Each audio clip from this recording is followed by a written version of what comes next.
Coucou, j'espère que vous allez bien. Bienvenue dans cette nouvelle vidéo. Aujourd'hui, on se retrouve pour parler de la fac et de comment je suis passée de dire que j'irai jamais à la fac à finalement être en licence. Donc si ça vous intéresse, c'est parti. Donc pour information, je m'appelle Eline, j'ai 19 ans et je suis en deuxième année donc de licence LEA. C'est langue étrangère appliquée et moi je fais anglais-allemand.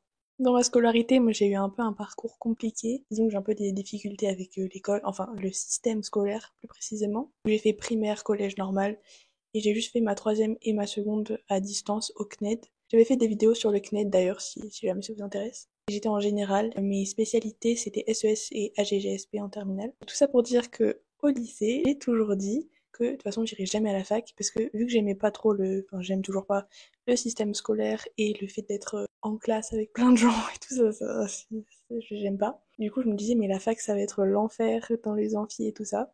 Mais au final j'ai pas été acceptée dans ce que je voulais faire à la base, donc je me suis retrouvée à la fac en LEA. Mais finalement j'aime bien donc c'est pas grave. J'ai enfin fini de parler de moi, donc on peut passer à la présentation de la licence. Comme j'ai dit, la licence LEA, donc c'est en 3 ans, licence logique. C'est langue étrangère appliquée. Il y a plusieurs parcours qui sont disponibles. Déjà, il y a tout un côté parcours débutant, donc en fait on a une année en plus, et c'est une sorte de remise à niveau. Autrement, il y a le parcours normal avec anglais et une autre langue. Je fais anglais-allemand, mais il y a anglais-espagnol, anglais-russe, anglais... Je regarde là parce que j'ai mes notes. Anglais-italien, japonais, chinois ou arabe. Il y a aussi des doubles licences LEA et éco, LEA et droit. Je parais pas trop sûre de moi parce qu'en fait dans ma fac il n'y a pas autant de parcours disponibles. On a juste anglais-espagnol, anglais-allemand et les doubles licences. Pour les matières dans cette licence, on a toute une partie anglais, une partie avec la deuxième langue, donc moi c'est allemand, et on a une partie sciences sociales. On fait du droit, là j'ai de la compta, des relations internationales. En fait, ça regroupe un peu SES et AGGSP, les spécialités que j'avais prises. On a aussi une option, donc soit une langue, soit un sport. C'est cool parce qu'on fait plein de choses différentes et on s'ennuie pas parce que, par exemple, en LLCE, c'est vraiment que de l'anglais du type littérature. Et ça, moi j'avoue, ça me plairait pas trop, je pense. Et le A, c'est assez vaste et très très varié. Je fais même du théâtre en anglais, dites-vous, cette année. On n'est pas en art du spectacle, hein, mais pourtant, voilà. Maintenant, je vais parler de la première année, donc la L1. Même si on n'a pas fait le parcours débutant, en soi, il faut quand même une petite remise à niveau, surtout en allemand.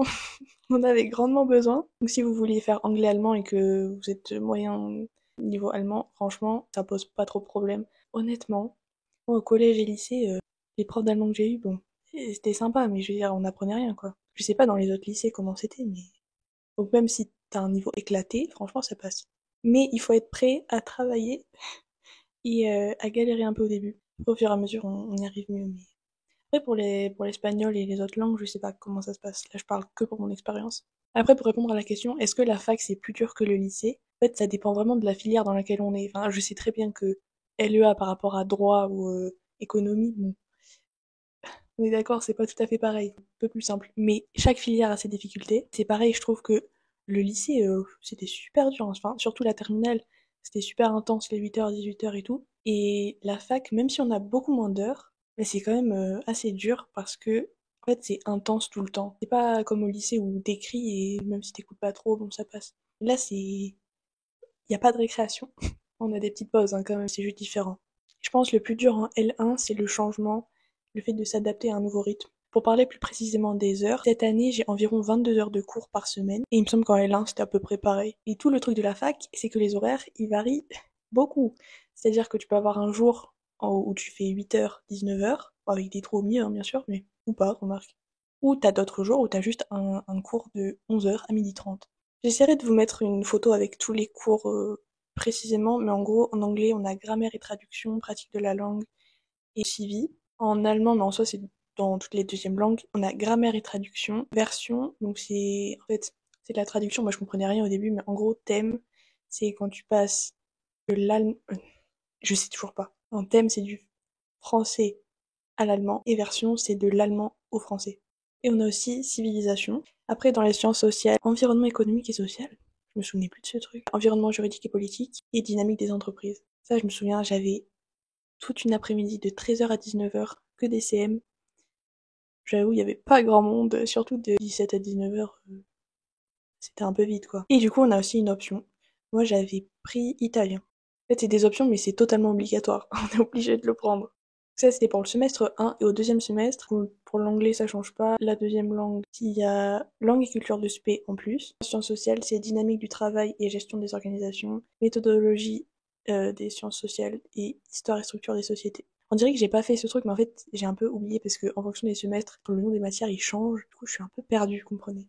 Et il y a toujours l'option. Et on peut changer en fonction des semestres, ça c'est cool. À la fac, ça fonctionne en deux types de cours. On a les cours magistraux, donc les CM, où c'est pas obligé d'y aller. Et il y a les TD, travaux dirigés, où on est par petits groupes, ça ressemble un petit peu plus au lycée. On fait des exercices, c'est vraiment quelque chose d'appliqué. Le niveau de difficulté, il varie franchement en fonction des cours et surtout en fonction des profs. Tout ce qui est sciences sociales, en général, c'est un petit peu plus facile. Enfin, plus facile. C'est juste que ça compte moins. Du coup, on est moins investi.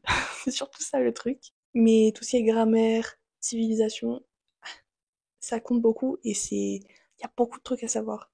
Par rapport à la rentrée, en général, on a une espèce de pré-rentrée une semaine avant. En tout cas, pour ma fac, ça s'est passé comme ça. Où ils nous expliquent, enfin, surtout en L1, ils t'expliquent vraiment tous les petits détails, comment ça se passe. En général, tu comprends rien, mais ils essaient de t'expliquer parce que vraiment, l'administration à la fac, mais c'est vraiment nul, hein.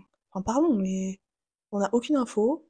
En fait, c'est vraiment par soi-même qu'il faut chercher les trucs, sinon t'as pas d'infos, quoi. Et ce jour-là, en général, t'as déjà ton emploi du temps. Nous, on a une application pour l'emploi du temps. Et on a aussi Moodle, où ils mettent des cours, enfin, où les profs mettent des cours dessus. Je sais pas si c'est que pour la fac, en fait, ou si au lycée, tu l'as aussi. Par rapport à la présence. Alors, si t'es boursier, c'est totalement obligatoire. Enfin, les CM, je sais pas. En fait, c'est ça. Personne ne sait, même les profs, ils savent pas. Nous, du coup, on sait pas. Entre nous, on se demande, mais personne ne sait. J'ai répété 500 fois, mais voilà. C'est assez spécial, en fait. Le seul truc qui est officiel, c'est qu'on a le droit, je sais même pas quand on dit ça les profs, hein, mais on a le droit à 3 absences non justifiées. Sinon, t'es défaillant, donc tu te fais têche de la matière, quoi. Bien sûr, si t'es malade ou si t'as un certificat médical, tu as le droit d'être absent. Ils sont assez précis sur les justificatifs. Il n'y a pas tout qui passe. Enfin, après, peut-être ça dépend des facs en vrai. Donc faites quand même attention. Pour ma part, le premier semestre, il était un peu compliqué. Déjà, comme j'ai dit, par rapport au changement de rythme. Et aussi s'adapter aux matières.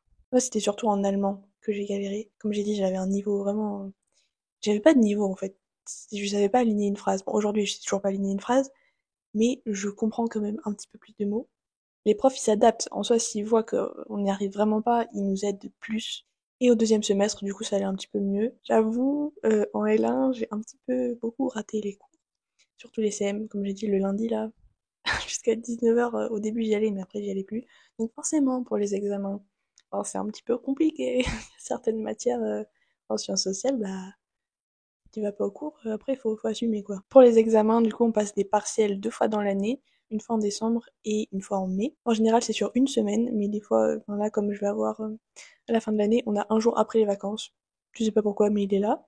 Pour mon premier partiel, c'était vraiment une angoisse. Mais en gros, j'étais vraiment pas habituée aux gros amphis. Parce que, ah oui, j'ai pas dit, mais à la base, dans ma classe, on était une petite centaine. Et bon, là, on est le 2, on est plus que 30.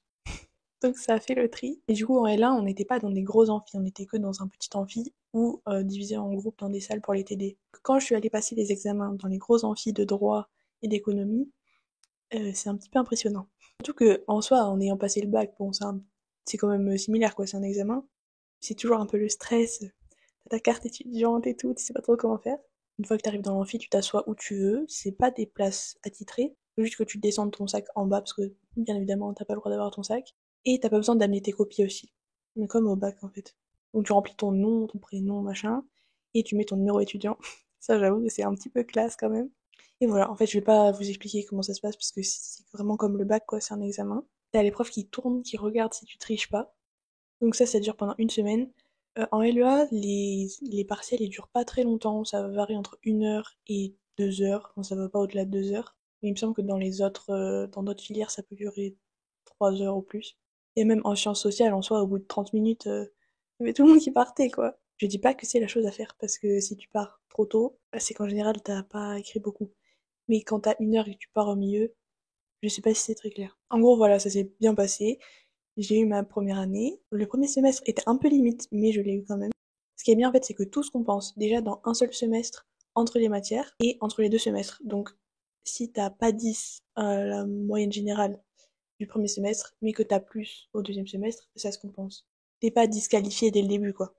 Pour parler de la L2, donc c'est normal, c'est un peu plus compliqué, et je pense que la L3 sera un petit peu plus compliqué aussi. En soi, si on a bien travaillé en L1, y a pas de raison qu'on n'y arrive pas en L2. Alors, pour les cours, il y a toujours dans les blocs anglais-allemand, traduction, pratique de la langue, civi, ah oui, cette année on a aussi anglais des affaires. Entre nous, c'est un peu la matière récréation parce que on fait rien. Mais bon, ça vient plutôt de la prof que de la matière. Du coup, en allemand, pareil, j'ai toujours grammaire traduction, version, civilisation et LCS. Et en sciences sociales, donc au premier semestre, on avait relations internationales, rivalité concurrentielle et droit économique et social. Et toujours l'option qui est obligatoire. Là, cette année, j'ai pris chinois. Faut innover dans la vie. Et au deuxième semestre, c'était pareil pour anglais-allemand. Waouh, c'est fou quand même que je me souvienne pas des matières que j'ai eues. Et en sciences sociales, donc actuellement, j'ai Europe et relations régionales, monnaie et financement, droit des affaires et analyse quantitative. En fait, c'est de la compta, analyse quantitative. Et le reste, c'est donc relations internationales, c'est vraiment de la GGSP, de la géopolitique. Et j'ai continué donc l'option chinois.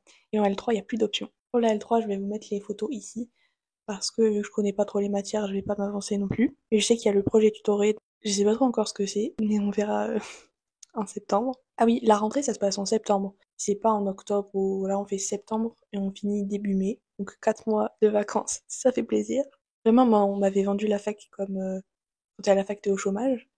C'est un peu vrai quand même dans ma licence. Bon, en vrai, si tu travailles, enfin, tu peux ne rien faire, mais si tu travailles quand même un minimum, c'est quand même dur. Du coup, au final, la fac, c'est vraiment pas si simple. Après, ça dépend des objectifs qu'on se donne. Forcément, si on se contente du minimum, t'as pas besoin d'en faire trop. Si tu veux plutôt avoir entre 12 et 14, faut quand même travailler un petit peu plus. À la fac, avoir 10, c'est bien.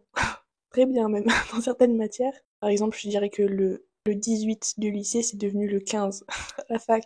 Pour l'instant, c'est vrai que je pourrais pas dire si j'ai préféré la L1 ou la L2. On a fait des trucs assez différents, donc je trouvais ça intéressant. Je vous mettrai aussi une photo pour les masters. Là, c'est un peu la période où on est un peu en pleine réflexion. Enfin, c'est surtout en L3 en vrai.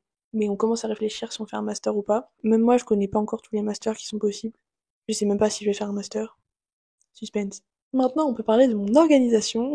Vous êtes tous impatients de connaître. Moi, j'utilise un ordinateur et des cahiers pour certaines matières. Par exemple, pour certains TD, on a des cahiers d'exercices que les profs nous donnent. Donc, dans tous les cas, il faut quand même avoir des stylos parce qu'on doit écrire dedans. Purée, je me tiens pas droite depuis tout à l'heure, pardon. Pour les CM, j'écris en prise de notes sur mon ordinateur. Des fois, en fait, il y a certains CM où les profs, vraiment, ils lisent leur truc, donc ça sert vraiment à rien, mais ils veulent pas vous envoyer le document. Il y a certains cours, typiquement en civilisation, où vraiment tu prends tes notes toi-même, quoi. T'écoutes le prof et vraiment très fac. Moi, j'écris sur Google Doc. C'est bien parce qu'on peut faire plusieurs onglets dans un seul document. Et je mets tout sur Google Drive. J'ai un Google Drive vraiment dédié à mes cours. Du coup, je peux mettre tous les documents qui sont sur Moodle dans mon Drive. Tous les jours, j'ai des devoirs à faire. Bien évidemment, ça ne s'arrête jamais. En général, ce qu'on a à faire, c'est des textes à traduire, beaucoup de traductions, et des exercices de grammaire. Enfin, ça, c'est vraiment les trucs qui me prennent le plus de temps. Sinon, il y a toujours des petits exercices qui servent à rien, mais qui sont là, mais qui sont quand même utiles. Et en ce moment, on a beaucoup d'exposés, d'oraux et tout ça. Donc ça prend quand même du temps à préparer, surtout si c'est en groupe. Pour les révisions, croyez-le ou non, je révise des fois à la dernière minute, certes, mais je révise quand même un peu. Donc je fais des fiches de révision pour les contrôles continus. Oui, en fait, j'ai encore une fois oublié d'expliquer, il y a une partie contrôle continu et une partie partielle pour certaines matières. Les sciences sociales, en général, c'est que partiel. Pour les contrôles continus, typiquement en allemand, où il y a beaucoup de vocabulaire à apprendre, ou quand c'est sur un thème spécifique, en général, je fais une mini-fiche. Moi, ce qui m'aide bien, c'est de m'avancer, de ne pas tout faire à la dernière minute. Quand t'as 4 textes à traduire pour le même jour, plus 2 exposés, plus 2 euros, mieux vaut s'être un petit peu avancé avant. Et j'essaie de faire des fiches pour les partiels. Enfin, au début des partiels, je fais mes fiches, j'essaie de faire un truc bien tout ça, mais après à la fin, t'as plus le temps quoi, donc c'est un peu la survie. Et idéalement, c'est sûr, il faudrait que je vous dise de réviser un mois à l'avance, comme les profs le disent. En réalité, il y a personne qui fait ça, enfin, en tout cas dans mes collègues, on révise tous. Il y en a qui révisent quand même 2 semaines avant, mais au final, on finit tous par réviser une semaine avant grand max, ou alors la veille. La veille, ça reste quand même le truc principal, quoi. Je vais vous donner quelques petits conseils, n'est-ce pas, parce que j'ai une grande expérience à la fac et que mon avis compte vraiment beaucoup. Pour les conseils un peu plus généraux, déjà je dirais de ne pas suivre les conseils des autres, de trouver vraiment sa méthode, parce qu'en fait, personne ne fonctionne pareil. Deuxième conseil, très important, ne jamais faire confiance aux profs, surtout pour les sujets des examens. Par exemple, si vous dites de réviser le CM 1, 2, 3, révisez tout. Parce que, en général, au partiel, ils mettent pas ce qu'ils ont dit. Après, bien sûr, c'est pas une généralité, il y a des profs qui sont très bien. Ensuite, je vous conseille de ne pas faire que travailler, sinon vous allez péter un câble. Et essayer d'être efficace dans votre temps de travail pour avoir des bonnes notes.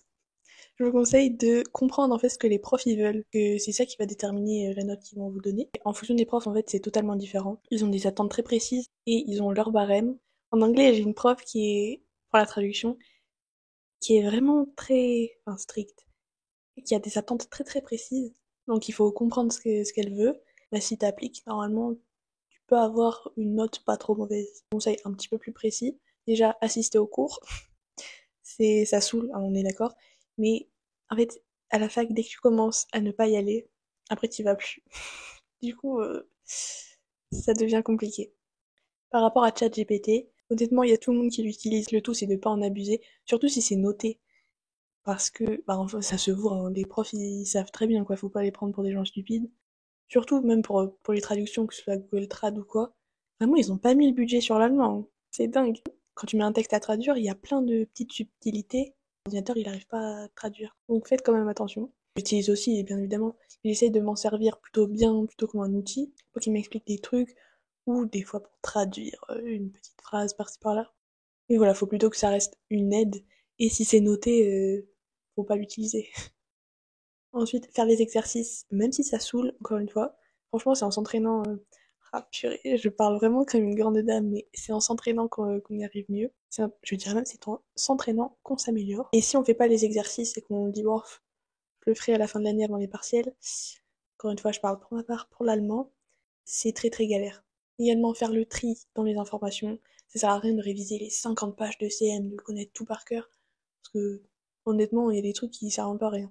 Et du coup aussi, voir quelles matières sont les plus importantes et qui ont les plus gros coefficients. Ça sert pas à grand chose de réviser pendant des heures une matière qui a un coef que de 1,5. Il vaut mieux se concentrer sur mettre plus son attention sur une matière qui a un coef plus élevé. Aussi, je vous conseille de comprendre quel est votre type de mémoire. En général, au lycée, t'as plutôt compris comment tu fonctionnes, que ce soit auditive, visuelle, ou en parlant, en marchant. Comme ça, vous pouvez adapter vos manières de réviser. Par rapport à la BU, donc la bibliothèque universitaire, moi personnellement, je déteste la BU. Enfin, l'endroit est très beau, hein, je ne dis pas, mais je n'aime pas travailler là-bas. Et j'ai des collègues qui passent vraiment leur journée à travailler à la BU. Donc, encore une fois, ça dépend vraiment des gens. Et le dernier conseil, je dirais que c'est le plus important, pensez à prendre des gâteaux et des petits cafés au distributeur, parce que faut bien survivre à un moment donné. Voilà, c'est tout pour cette vidéo, j'espère que ça vous aura informé ou aidé. Au début, je savais pas trop si je voulais faire une vidéo sur mes études, parce que je trouve que c'est quand même un peu personnel et tout. Mais bon, vu que j'ai déjà fait des vidéos sur le CNED, tout ça, je me dis, dans la continuité, ça peut être pas mal. Si jamais il y en a qui veulent rentrer en LEA l'année prochaine, en vrai, je pense que Parcoursup là, ça doit être fini. J'ai sûrement oublié de dire plein de choses, donc si vous avez des questions, je vous laisse les mettre en commentaire. Merci beaucoup d'avoir regardé ma vidéo, peut-être à bientôt, et en attendant, prenez soin de vous, bisous.